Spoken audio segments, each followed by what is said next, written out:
দীর্ঘ কারাভোগের পর অবশেষে দেশের মাটিতে পা। প্রতীক্ষার অবসান পরিবার ও স্বজনের। রোববার সকালে মিয়ানমার নৌবাহিনীর একটি জাহাজ ৪৫ বাংলাদেশিকে নিয়ে বাংলাদেশের সমুদ্রসীমায় পৌঁছে।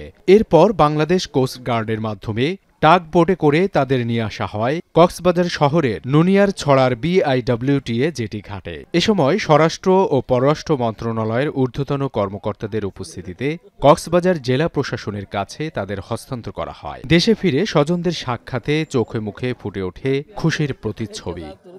1 বছর তো আমরা জেলে ছিলাম, কথা বলতে পারি না বাড়িতে। আমাদের অনেক ভুল হয়েছে আর ওখানে অনেক কষ্ট স্যার।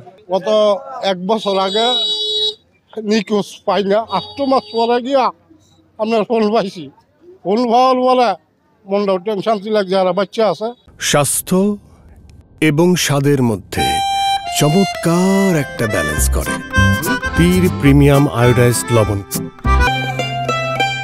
অন্যদিকে কারাভোগের পর বাংলাদেশিদের নিয়ে আসা জাহাজে করেই মিয়ানমারে ফেরত নেওয়া হয় রাখাইন রাজ্যে সংঘাতের কারণে বাংলাদেশে পালিয়ে আসা দেশটির প্রতিরক্ষা বাহিনীর 134 সদস্যকে। এর আগে গত 24 এপ্রিল 173 জন এবং 25 এপ্রিল 288 জন বাংলাদেশি নাগরিককে ফেরত দেয় দেশটি।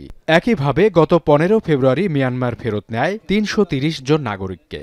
মায়ানমার থেকে এর আগে যারা বাংলাদেশে আশ্রয় নিয়েছিল, সেনাবাহিনীর বিভিন্ন সদস্যরা, তাদেরকে আমরা আজকে তাদের প্রতিনিধি হ্যান্ডওভার করে দিয়েছি। মূলত দেশে ফেরত আনা বাংলাদেশিদের মধ্যে অনেকেই জেলে, যারা ভুল করে ঢুকে পড়ে মিয়ানমারের সমুদ্রসীমায়। বাকিরা অবৈধ পথে প্রবাস যাত্রায় মধ্য সমুদ্রে ধরা পড়ে মিয়ানমার বাহিনীর হাতে। এখন কক্সবাজার।